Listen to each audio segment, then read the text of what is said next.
जैसे जब भी आप किसी से आर्ग्यू करते हो, अगर आप तर्क पे आर्ग्यू करोगे तो आपका आर्ग्यूमेंट और ज्यादा स्ट्रॉन्ग हो जाता है। यहाँ पर न्यू पीस ऑफ इंफॉर्मेशन आपके आर्ग्यूमेंट को और ज्यादा वैलिडेट और ज्यादा स्ट्रेंथन कर सकती है। Hence it's a correct answer. ये आर्ग्यूमेंट के बिल्कुल आसपास ही रिवॉल्व करके उसको और ज्यादा वैलिडेट कर रहा है। तो ये जो पैरिटी क्रिएट हो रही है वो अनजस्टिफाइड है नेशंस के हिसाब से, अगर हम ऐसे प्राइस सेट कर रहे हैं pharmaceutical company. Hello everyone, welcome to Clatwala. I am advocate Mansi Jain. आज का हमारा फर्स्ट सेशन है लॉजिकल रीजनिंग का इन द नेक्सस बैच 2.0। जो भी बच्चे नेक्सस बैच 1.0 देख चुके हैं, हमारे साथ जुड़ चुके हैं, उनका फाउंडेशन ऑलरेडी क्रिएट हो चुका है लॉजिकल रीजनिंग में, जहां पर हमने पढ़ा था कि बेसिस क्या होते हैं, इंट्रोडक्शन टू लॉजिकल रीजनिंग क्या होता है, कौन कौन से मेन की कॉन्सेप्ट्स होते हैं जो समझना बहुत जरूरी है अगर आप चाहते हैं लॉजिकल रीजनिंग के सेक्शन में एस करना अपने क्लैट एग्जाम में। तो वो स्ट्रैटेजी जरूर देखिए। किसी वजह से अगर आपका वो मिस हुआ है तो आपको यहाँ पर वीडियो सेक्शन में क्लैट वाला चैनल पर ऐसे मिल जाएंगी वीडियोस, साथ ही लॉ वाला चैनल पर भी आपको ये वीडियोस मिलेंगी जहां पर क्लैट नेक्सस 1.0 के डिटेल लेक्चर्स अवेलेबल हैं। तो आज की क्लास शुरू करते हैं लेक्चर 1 से, जहां पर हम लोग आज पढ़ने वाले हैं स्ट्रेंथनिंग द आर्गुमेंट। तो स्ट्रेंथनिंग द आर्गुमेंट के क्वेश्चंस अक्सर अगर आपने क्लैट के मॉक्स देखे हैं तो वहां आपने देखा होगा कि क्वेश्चंस आपसे पूछते हैं कि पर्टिकुलर क्वेश्चन में या पैसेज में विच of the following option is actually strengthening the argument, या कौन सा वाला ऑप्शन यहां पर आर्गुमेंट को एक्स्ट्रा सपोर्ट कर रहा है या एक्स्ट्रा वैलिडेट कर रहा है। तो इस टाइप के क्वेश्चंस को हम लोग बोलते हैं स्ट्रेंथनिंग द आर्गुमेंट। तो स्ट्रेंथनिंग द आर्गुमेंट के क्वेश्चंस को करने के लिए क्या टिप्स वर्कआउट हो सकते हैं वो आज हम लोग डिस्कस करेंगे और क्वेश्चंस पे इसको प्रैक्टिस करेंगे। स्ट्रेंथनिंग द आर्गुमेंट की सबसे पहले मैं आपको बताना चाहूंगी कि क्वेश्चन स्टेम क्या रहती है। क्वेश्चन आपको जब भी ऐसे क्वेश्चन पूछेगा कि विच of the following if true will strongly support the conclusion above, तो कौन सा ऑप्शन आर्गुमेंट को स्ट्रांगली सपोर्ट कर रहा है। इस केस में भी आप ये समझ जाएंगे कि जब भी ऐसा सपोर्टर पूछा गया है मतलब ऑथर यहां पर पेपर सेटर आपसे पूछना चाहता है स्ट्रेंथनिंग क्वेश्चन। इसके अलावा इस आपसे ऐसे भी पूछा जा सकता है which of the following will true will give the most justification to the researchers prediction और टू द ऑथर्स प्रेडिक्शन। तो एक्स्ट्रा जस्टिफाई कौन सा ऑप्शन यहां कर रहा है। थर्ड ये हो जाएगा which of the following if true will provide the best reason for believing that the new strategy, और जो भी यहाँ पे न्यू आर्ग्यूमेंट का कंक्लूजन है, will be most successful. Again a supporter you want. तो इस तरह से, और एक डायरेक्ट क्वेश्चन होता है जहां डायरेक्टली आपको पूछ ही लेते हैं which of the following argument या which of the following option is strengthening the argument. तो यहां पर स्ट्रेंथनिंग द आर्ग्यूमेंट में अब स्ट्रैटेजी क्या अप्लाई करनी है, क्वेश्चन तो समझ में आ गया है। स्ट्रैटेजी क्या होती है, सबसे पहले समझते हैं कि स्ट्रेंथनिंग का मतलब होता क्या है। तो स्ट्रेंथनिंग का मतलब होता है कि इफ यू एनकाउंटर दैट, आपको क्या करना होता है, फाइंडिंग दी सेंट्रल अजम्पशन, और ऐसा ऑप्शन जो अजम्पशन को और ज्यादा स्ट्रॉन्ग करे। स्ट्रेंथनिंग का बेसिक मतलब ये होगा कि आपको यहां पर the goal of the question is to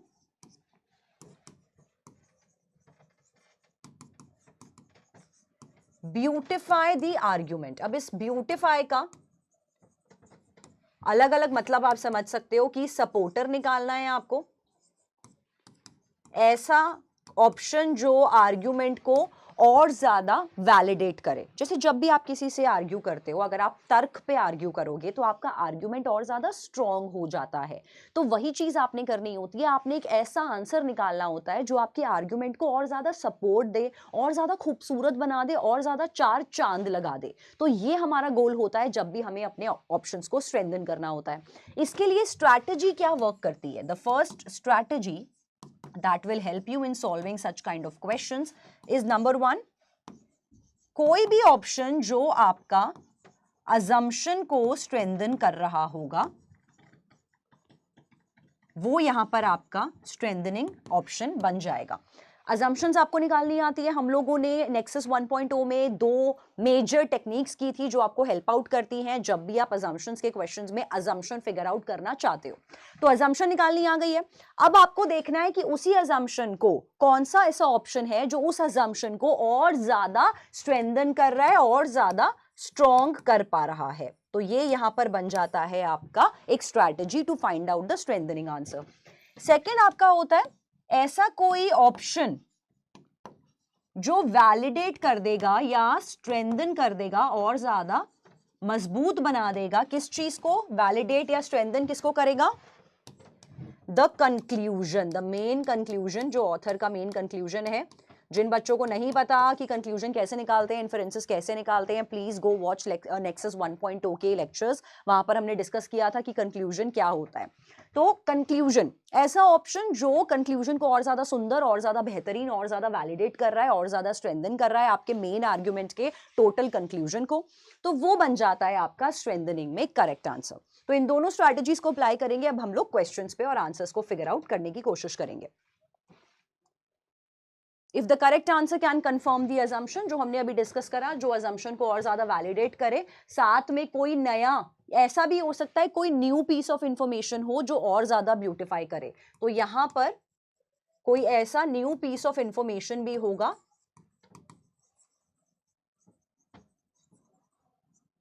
जो आर्ग्यूमेंट को और ज्यादा वैलिडेट कर रहा होगा।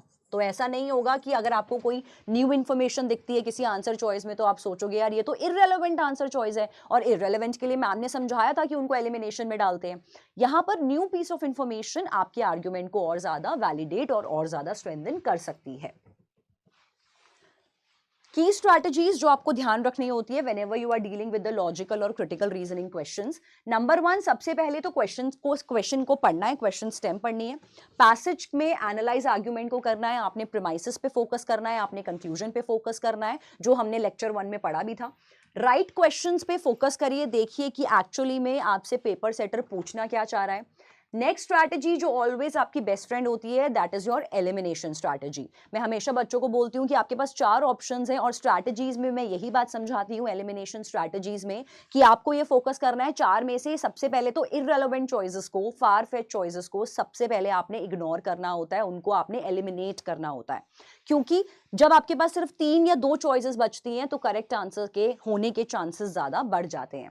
लास्ट में चूज द राइट ऑप्शन। तो आइए एक बार इन स्ट्रैटेजीज को अप्लाई करते हैं on the questions. Okay, the question is kiwi contains twice as much vitamin C as an orange does. तो किवी में 2 टाइम्स ज्यादा विटामिन सी होगा। Kiwi contains 2 times more vitamin C अगर हम कंपेयर करें उसको ऑरेंज से। दोनों ही सिट्रस फ्रूट है, दोनों में विटामिन सी होता है। Nevertheless, those seeking to get their daily dose of vitamin C from the fruits do not need to replace oranges with their kiwis in their diet.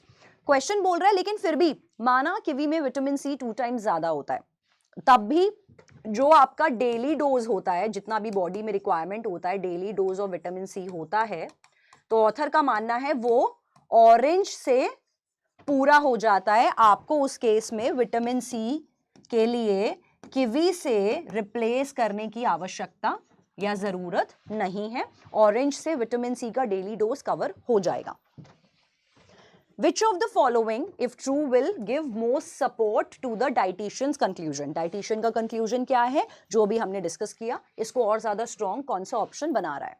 Number 1, oranges also contain several other vitamins that are beneficial to human health. अब यहां पर ये सुनने में ठीक लगेगा लेकिन eliminator है ये। कैसे? ऑरेंजेस में अदर विटामिन्स भी होते हैं जिस वजह से वो काफी अच्छा है ह्यूमन हेल्थ के लिए।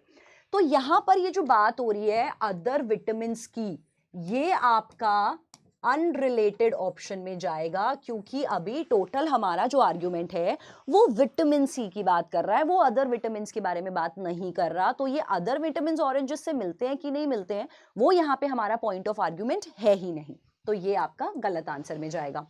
इन सर्टेन रीजन्स, कुछ रीजन्स में kiwis might be harder to obtain than oranges. तो ये वाला ऑप्शन बात कर रहा है अवेलेबिलिटी के ऊपर कि किवी कहां पे अवेलेबल होती है या कहां पे अवेलेबल नहीं होती है। तो अवेलेबिलिटी इज अगेन ये टोटली अनरिलेटेड ऑप्शन है, इसको भी आप इग्नोर करेंगे क्योंकि ये स्ट्रेंथन नहीं कर रहा है, ये आर्ग्यूमेंट के आसपास बात भी नहीं कर रहा। Unlike that derived from oranges, vitamin C from kiwis is easier for human body to process. ये ऑप्शन बात कर रहा है कि डाइजेशन ऑफ विटामिन सी जो किवी से मिलता है वो काफी इजी है डाइजेस्ट करने में। तो ये बात कर रहा है डाइजेशन प्रोसेस की। डाइजेशन प्रोसेस के बारे में ना प्रेमाइज बात कर रहा है, ना कंक्लूजन बात कर रहा है, ना ही अजम्पशन बात कर रही है, तो ये भी आपका इनकरेक्ट ऑप्शन में जाएगा। Next, an orange contains necessary daily dose of vitamin C, hence it's a correct answer. ये आर्ग्यूमेंट के बिल्कुल आसपास ही रिवॉल्व करके उसको और ज्यादा वैलिडेट कर रहा है। क्या बोल रहा है बॉस, ऑरेंज के अंदर ना उतने एक्यूरेट मात्रा में, नेसेसरी मात्रा में विटामिन सी होते हैं जितना ह्यूमन बॉडी की डेली डोज के लिए जरूरी होते हैं। ऐसी ही बात कंक्लूजन ने कही थी, तो ऐसे निकालने होते हैं आपने स्ट्रेंथनिंग के आंसर्स। तो इस क्वेश्चन में आपका D will be the correct answer. अब जिस टाइप के क्वेश्चंस आपको पेपर में पूछे जाते हैं उनमें भी ये स्ट्रैटेजी को अप्लाई करेंगे।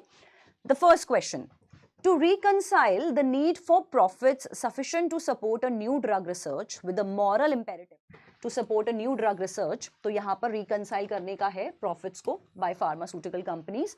तो इनके पीछे एक moral imperative क्या होता है? moral imperative is to provide medicines to those who most need them but can not afford them. एक मॉरल इंपेरेटिव इसके पीछे यही होता है कि यार मेडिसिन उन सबको प्रोवाइड करो जिनको जरूरत है, even if they can not afford it. Some pharmaceutical companies लेकिन क्या करती हैं, some pharmaceutical companies actually feels justified. किस बात पे वो उनको लगता है कि सही है ये करना? What's that they sell the drug in the rich Nations, जो भी रिच नेशंस होती हैं, जो डेवलप नेशंस हैं, रिच नेशंस पे वो एट वन प्राइस पे बेचते हैं और पुअर नेशंस पे वो काफी लोअर प्राइस पे बेचते हैं। फॉर एग्जांपल दे थिंक कि डेवलप्ड कंट्री है कोई, तो वहां पर सिमिलर ड्रग को हम बेचेंगे। फॉर एग्जाम्पल अगर हम INR करेंसी की बात करें, नॉट इन डॉलर और समथिंग, तो वहां पर वो बेच रहे हैं सपोज उसी ड्रग को 10,000 रुपीज में, और लोअर कंट्री में जो पुअर नेशंस है वहां पर वो सेम ड्रग को बेच रहे हैं 100 रुपीज में। तो यहां पर उनके सेलिंग प्राइस पे वो पैरिटी रखते हैं। But this practice is unjustified. Author का ये मानना है, कंक्लूजन क्या है कि ये जो कर रहे हैं फार्मास्यूटिकल कंपनीज, ये प्रैक्टिस एक्चुअली अनजस्टिफाइड है, ये वो चीज गलत कर रहे हैं। A nation with a low average income may still have substantial middle class better able to pay for a new drugs than are many of the poorer citizens of an overall wealthier nation. Here is the point। अपनी बात को author justify कर रहा है कैसे, कि ऐसा होता है जबकि कि रिच नेशन में मेडिसिन को बाय करने वाले हो सकते हैं पुअर पीपल, और ऐसा भी हो सकता है कि पुअर नेशन में जहां पर आप मेडिसिन को ऑलरेडी सस्ते में बेच रहे हो, वहां पर उसका जो बायर हो सकता है वो हो सकता है कोई रिच पीपल। तो एक तरीके से आप क्या कर रहे हो,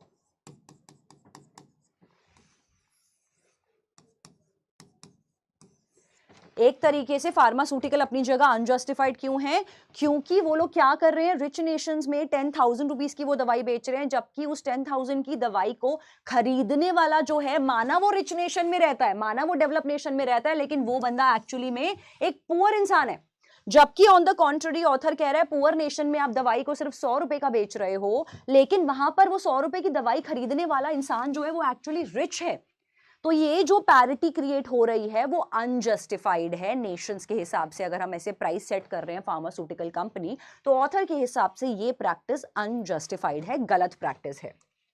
आपने निकालना है एक ऐसा ऑप्शन जो वैलिड करेगा ऑथर के, जर्नलिस्ट की रीजनिंग को, तो वैलिडेट करेगा। वैलिड करेगा तो मतलब है हमने निकालना है इस क्वेश्चन में एक स्ट्रेंथनिंग आंसर। फर्स्ट ऑप्शन कहता है people who are ill deserve more consideration. जो लोग बीमार हैं उनको एक्स्ट्रा केयर की जरूरत है हेल्दी पीपल से अगर हम कंपेयर करें तो, regardless of their socio economic position. ये ऑप्शन हेल्दी लोगों में और बीमार लोगों में डिफरेंस कर रहा है कि हेल्दी लोगों को कम केयर की जरूरत है, बीमार लोगों को ज्यादा केयर की जरूरत है। प्राइसिंग ऑफ मेडिसिन को लेके कोई डिस्कशन नहीं है, तो ये ऑप्शन आपका गलत ऑप्शन में जाएगा। बी कह रहा है वेल्दी इंस्टीट्यूशंस के ये ड्यूटी होती है, जितनी भी वेल्दी इंस्टीट्यूशंस हैं उनकी ये ड्यूटी होती है to expend at least some of their resources to assist those incapable assisting of themselves। ये ऑप्शन कह रहा है जितने भी वेल्दी इंस्टीट्यूशंस होते हैं, अब इंस्टीट्यूशंस में जरूरी नहीं है ये नेशंस की बात कर रहा है, ये सिर्फ ऑर्गेनाइजेशन की बात कर रहा है, कि वेल्दी ऑर्गेनाइजेशंस की ये ड्यूटी होती है कि उनको अपने रिसोर्सेस को यूज करना चाहिए मदद करने के लिए जिनको मदद नहीं मिल रही है। तो ये सिर्फ हेल्प की बात कर रहा है, लेकिन वो हेल्प क्या मेडिकल लाइन में है, मेडिसिन लाइन को लेके हेल्प है, वो यहां पे क्लैरिफाइड नहीं है। तो समवॉट आपको ये लगेगा ऑप्शन सही है, लेकिन ये जो हेल्प की बात कर रहा है, ओवरऑल रिसोर्सेज की बात कर रहा है, ये कहीं भी स्पेसिफाई नहीं कर रहा है कि ये मेडिकल लाइन में जो सपोर्ट की जरूरत है, जो दवाइयों के खर्चे की सपोर्ट की जरूरत है, ये उसकी बात कर रहा है, नहीं। दैट इज वाई ये भी आपका गलत आंसर में जाएगा। क्या एक इंसान डिजर्व करता है special consideration depend on one's needs rather on characteristics of the society to which one belongs? That is the correct answer. इसने कहा कि क्या एक इंसान स्पेशल ट्रीटमेंट डिजर्व करता है, किस हिसाब से, जिस सोसाइटी में वो रहता है। जैसे यहां हो रहा है कि इंसान पे स्पेशल ट्रीटमेंट मिल रहा है क्योंकि वो जिस सोसाइटी में रह रहा है वो पुअर नेशन में रह रहा है, लेकिन उसको स्पेशल ट्रीटमेंट मिल रहा है।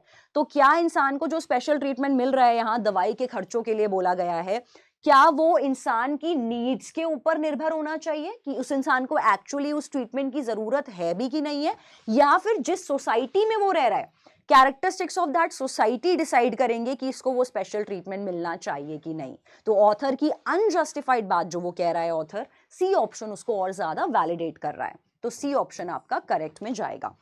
डी कहता है जो लोग वेल्दी नेशंस में रहते हैं should not have better access to health care. मतलब सीधा सीधा बोल रहा है कि जो लोग वेल्दी नेशंस में रहते हैं उनको बेटर एक्सेस नहीं मिलना चाहिए, उन लोगों को एक काम करो, हॉस्पिटल्स मत दो, उनको सड़कों पे पड़े रहने दो। जो लोग वेल्दी नेशंस में रह रहे हैं उनके पास बेटर एक्सेस नहीं होना चाहिए हेल्थ केयर का, पुअर नेशंस वालों के पास ज्यादा एक्सेस होना चाहिए। तो टोटली फॉल्स ऑप्शन है एंड अनरिलेटेड चॉइस में ये ऑप्शन आपका जाएगा। Now let's deal with another question. Enthusiasm for the use of calculators in the learning of mathematics is misplaced.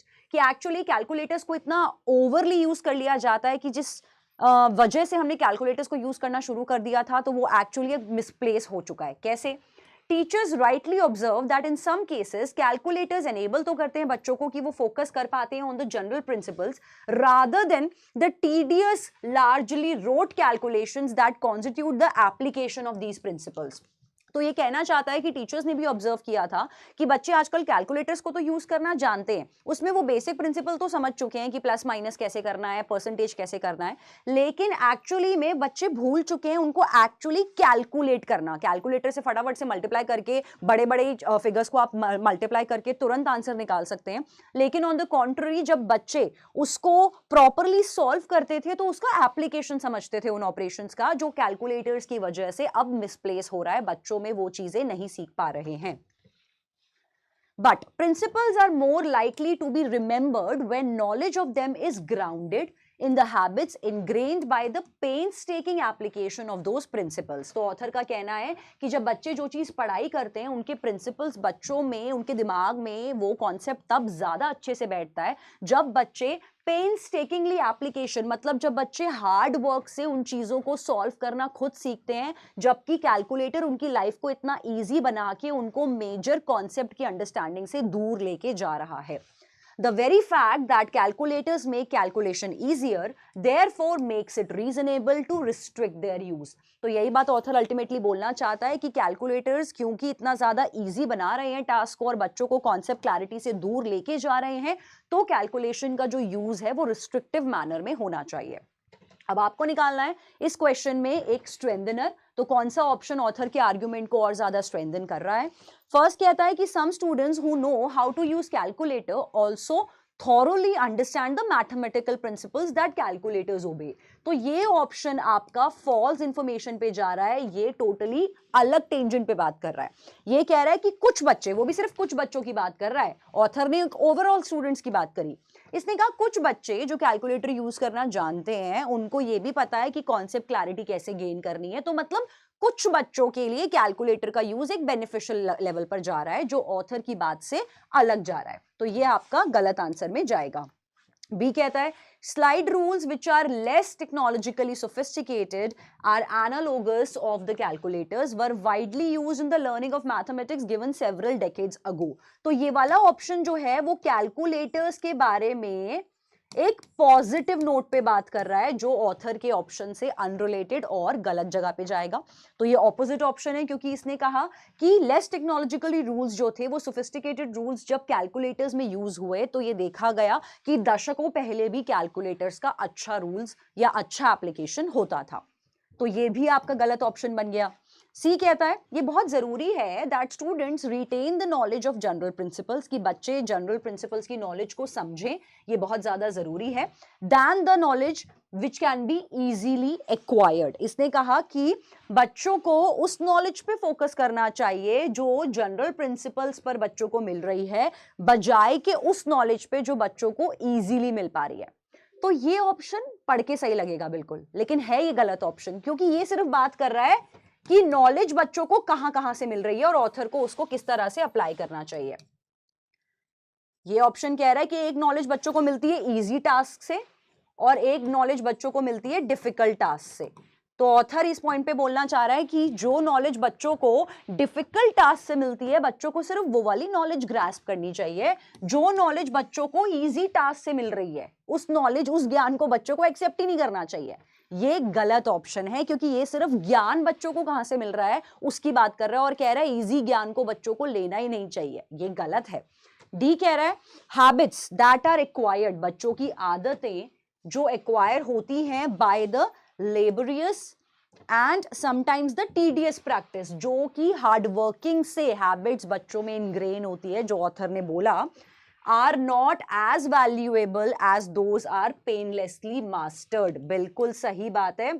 Author यहीं पर डी आंसर को करेक्ट बताएगा, क्योंकि यहां पे बोला है कि जो हैबिट्स बच्चों में टीडियस टास्क से, हार्ड वर्किंग टास्क से जो चीजें बच्चे एक्वायर करते हैं, जैसे मैथ्स के प्रॉपर कैलकुलेशन से जो नॉलेज बच्चे ग्रास्प करते हैं, उन हैबिट से जो बच्चे नॉलेज ग्रास्प करते हैं, उसकी इतनी ज्यादा वैल्यू नहीं होती है कैलकुलेटर्स की वजह से, क्योंकि यहाँ पर पेनलेसली मतलब है कि विदाउट एनी एफर्ट्स आपको कैलकुलेटर से नॉलेज ग्रास्प हो जाती है, तो वो यहाँ पर गलत है। टीडियस टास्क वाली नॉलेज ज्यादा इंपॉर्टेंट है, लेकिन ऑथर के हिसाब से यहाँ बोल रहे हैं उसको बच्चे वैल्यू नहीं कर रहे हैं। तो ये ऑप्शन टोटली स्ट्रेंथन कर रहा है, that is why D will be the correct answer choice. Another question, child psychologist का ये आर्ग्यूमेंट है कि सम स्टडीज जिनको कंडक्ट किया, ये देखा गया कि चिल्ड्रन, जो बच्चे, उनको ऑब्जर्व किया गया before and after playing the video games जहां पर वायलेंट कंटेंट अवेलेबल था। तो बच्चों ने वीडियो गेम्स प्ले करे जहां पर वायलेंट कंटेंट अवेलेबल था, बच्चों को देखा गया उस गेम को खेलने के बाद और पहले। तो ऑथर ने कहा इस हिसाब से that have shown young children tend to behave more aggressively immediately after playing the games. तो देखा गया कि जब बच्चे वायलेंट वीडियो गेम्स खेलते थे, उसके इमीडिएटली बाद जो बच्चों का अग्रेशन लेवल था, गुस्सा था या वायलेंट बिहेवियर था, वो बच्चों का बढ़ जाता था। दिस सजेस्ट दैट वायलेंस जो इन सच वीडियो गेम्स में होती है, जैसे डिशुम डिशुम, WWF फाइटिंग वाले बच्चे गेम्स खेलते हैं, तो ये सब जो गेम्स होते हैं वो they are leading the young children to believe, बच्चे ये मान लेते हैं ऐसे गेम्स को खेल खेल के कि भाई अग्रेसिव बिहेवियर तो एक्सेप्टेबल है। उनको लगता है जैसे गेम में डिशुम डिशुम ऐसे चौक स्लैम देना, ऐसे गिराना पटकना नॉर्मल है, तो उनको लगता है रियल लाइफ में भी ये नॉर्मल है, क्योंकि देखो बच्चे हैं, कच्ची मिट्टी है, अकॉर्डिंगली वो ऐसे ही समझते हैं। तो छोटे बच्चों को ये लगता है कि ये अग्रेसिव बिहेवियर यार एक्सेप्टेबल है सोसाइटी के हिसाब से।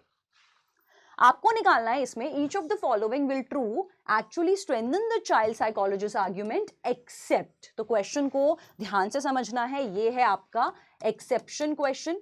तो आपके पास यहां पर ऐसे 3 ऑप्शन होंगे जो स्ट्रेंथन कर रहे होंगे, आपने निकालना है वैसा आंसर जो आपका यहां स्ट्रेंथन नहीं कर रहा होगा, exceptional question. First option, young बच्चे जो tend to be more accepting of aggressive behaviour in others immediately after playing video games with violent content. बिल्कुल ठीक है।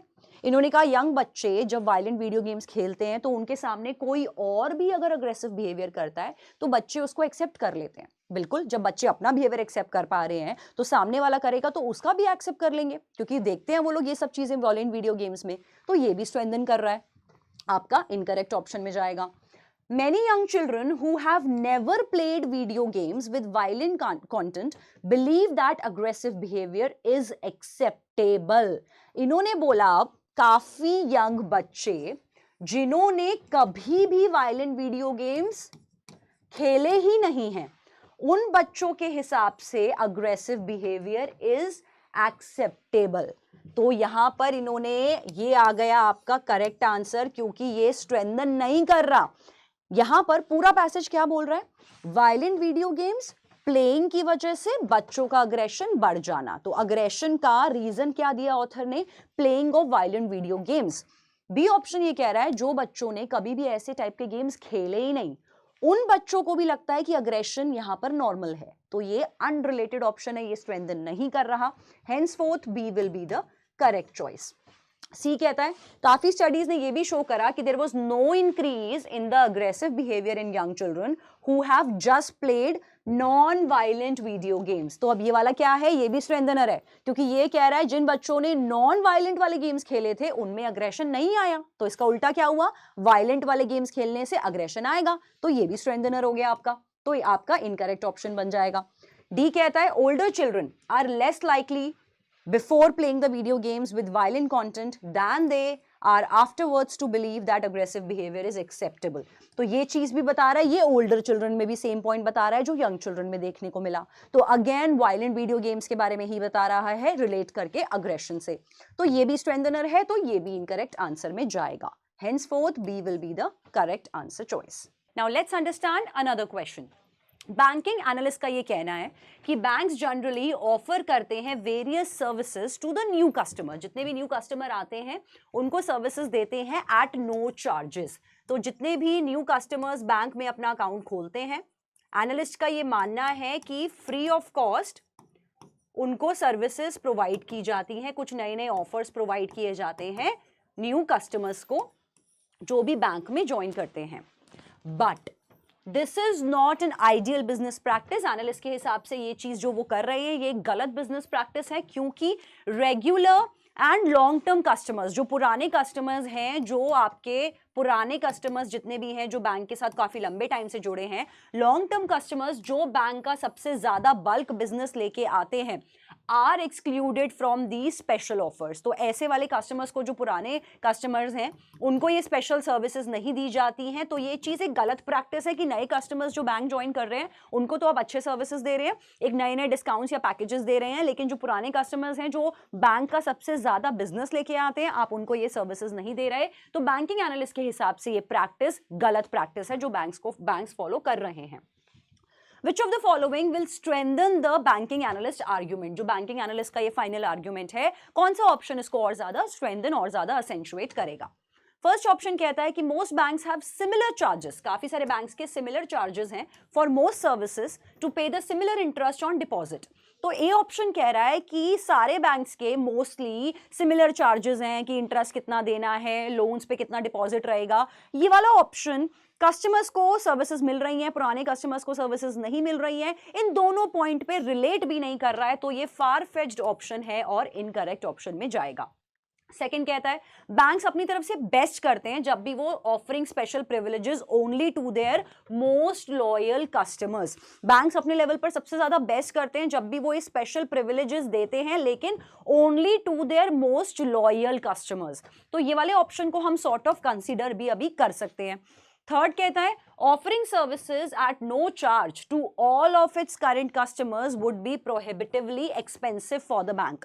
ये ऑप्शन कह रहा है कि अगर हम सर्विसेज, अगर बैंक सबको सर्विसेज देगा फ्री ऑफ कॉस्ट, कोई चार्ज नहीं लेगा, सबको सर्विसेज देगा अपने करंट कस्टमर्स को जो पुराने कस्टमर्स हैं, तो इस केसेस में बैंक को बहुत ज्यादा एक्सपेंसिव पड़ेगा। तो ये बैंकिंग के कॉस्टिंग के ऊपर बात कर रहा है जो टॉपिक से रिलेटेबल नहीं है, तो ये गलत ऑप्शन में जाएगा। डी कहता है once they have chosen a bank people tend to remain loyal to bank. D option भी अगेन अनरिलेटेड है, इसने कह दिया अगर एक बार बैंक ने को अगर किसी कस्टमर ने एक बार एक बैंक चुन लिया तो वो लोग लंबे टाइम तक बैंक के साथ लॉयल रहते हैं। सर्विसेज को लेके कोई रिलेशन नहीं है यहाँ पर, तो ये भी आपका गलत ऑप्शन में जाएगा। That will clearly make be the correct answer, जिसको हमने कंसिडर किया था कि बैंक्स अपने लेवल पर बेस्ट से बेस्ट करते हैं जब भी वो स्पेशल प्रिविलेजेस देते हैं, और वो देते हैं लॉयल कस्टमर्स को, चाहे वो नया कस्टमर है चाहे वो पुराना कस्टमर है। तो that is why b will be the correct answer choice. Next question, public health experts का मानना है that they have waged a long standing educational campaign to get people to eat more vegetables. Public health experts ने क्या करा, एक education campaign start किया ताकि वो लोगों को इंपॉर्टेंस ऑफ वेजिटेबल्स समझा सकें कि वेजिटेबल्स ईटिंग का कितना अच्छा इंपॉर्टेंस है, why they are important for a balance nutrition, which are known to help prevent cancer. तो वेजिटेबल्स अगर खाएंगे तो उससे जो जो वेजिटेबल्स स्पेसिफाई उन्होंने करी हैं उससे कैंसर को प्रिवेंट कर सकते हैं, इसके लिए वो एक कैंपेन चला रहे हैं। बट अनफॉर्चुनेटली क्या हुआ, the campaign had a little impact on people's diet. मतलब बताया importance of vegetables to prevent the cancer, तब भी कैंपेन का फायदा नहीं हुआ, लोगों के डाइट्स में कोई चेंज नहीं आया। रीजन क्या है इसके पीछे? The reason is probably that many people simply dislike the taste of most vegetables. तो जो भी वेजिटेबल्स यहाँ पे ऑथर ने बताई होंगी, कैंपेनिंग में बताई होंगी, जो कैंसर को प्रिवेंट कर सकती हैं, उन वेजिटेबल्स का taste was not that good, और क्योंकि टेस्ट उतना अच्छा नहीं था तो कैंपेन का उतना ज्यादा फायदा नहीं हुआ। लोगों ने अपनी डाइटरी नीड्स को चेंज या डाइटरी रिक्वायरमेंट्स को चेंज नहीं किया क्योंकि वेजिटेबल का टेस्ट लोगों को गलत लगा। Therefore, campaign would probably be more effective if it included the information on the ways to make vegetables more appetizing. अब यहाँ पर ऑथर ने सोल्यूशन भी दिया। ऑथर कह रहा है कैंपेन तब सक्सेसफुल होता अगर ये वेजिटेबल्स को खाने के अलावा कैंपेन में ये बताया जाता कि इन वेजिटेबल्स को और ज्यादा एपिटाइजिंग, और ज्यादा टेस्टी, और ज्यादा डिलिशियस, और ज्यादा पैलेशेबल कैसे बनाना है। अगर ये चीज बताई जाती तो कैंपेन डेफिनेटली हिट होता, लोग ये वाली वेजिटेबल्स खाते और टेस्टी बना के खाते तो कैंपेन हिट हो जाता। अब आपको निकालना है इस क्वेश्चन में द स्ट्रेंथनर, कौन सी ऑप्शन यहां पर ऑथर के आर्ग्यूमेंट को और ज्यादा स्ट्रेंथन कर रही है और ज्यादा एम्पलीफाई कर रहा है। फर्स्ट कहता है the campaign to get people to eat more vegetable has had a little impact on the diets of the people, had a little impact on the diets of most people who love the taste of vegetables। इसने कहा campaign का actually में लोगों जो the campaign to get people to eat more vegetable, इसका actually काफी little impact हुआ। अगर हम बात करें जिन लोगों का जिनको टेस्ट पसंद था वेजिटेबल का, तो ये वाला option somewhere repetition of the premise है, जो सेम इंफॉर्मेशन आपको ऑलरेडी पैसेज में गिवन है उसका रेपिटेशन हो रहा है लेकिन उसको और ज्यादा वैलिडेट नहीं कर रहा है, तो ये आपका गलत आंसर में जाएगा। नेक्स्ट है some ways of making vegetables more appetizing diminish vegetables ability to help prevent cancer। ये ऑप्शन कह रहा है कि अगर आप वेजिटेबल्स का टेस्ट इनहांस करोगे तो उस केस में आप कैंसर को प्रिवेंट नहीं कर पाओगे। ये ऑप्शन फॉल्स इंफॉर्मेशन है क्योंकि ऑथर ने बोला है कि अगर वेजिटेबल को टेस्टी बनाते तो कैंपेन हिट हो जाता, मतलब कैंसर को प्रिवेंट किया जा सकता था। बी ऑप्शन ये कह रहा है कि अगर आप वेजिटेबल्स को एपिटाइजिंग बना दोगे तो उनका न्यूट्रिशनल वैल्यू घट जाएगा और वो प्रिवेंट नहीं कर पाएंगे कैंसर को, फॉल्स इंफॉर्मेशन है, देयरफॉर ये भी आपका गलत ऑप्शन में जाएगा।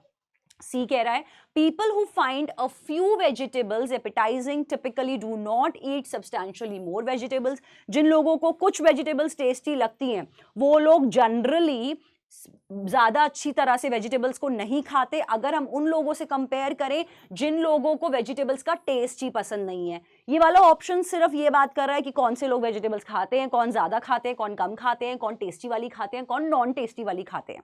तो ये भी आपका गलत ऑप्शन में जाएगा क्योंकि ये स्ट्रेंथन नहीं कर रहा है।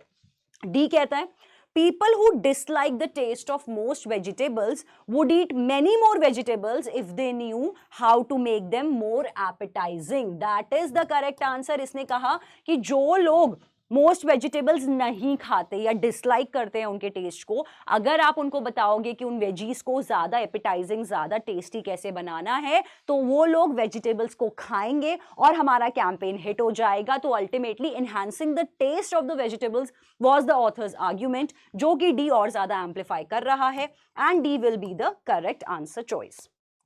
सो whenever you are dealing with the strengthening kind of questions, ऐसे और बहुत सारे क्वेश्चंस आपको प्रैक्टिस करने बहुत ज़रूरी हैं, क्योंकि जितना ज़्यादा आप क्वेश्चंस को प्रैक्टिस करोगे उतना ज़्यादा आपका सॉलिड फाउंडेशन बिल्ड होगा जब भी आप स्ट्रेंथनिंग के क्वेश्चंस को करते हो।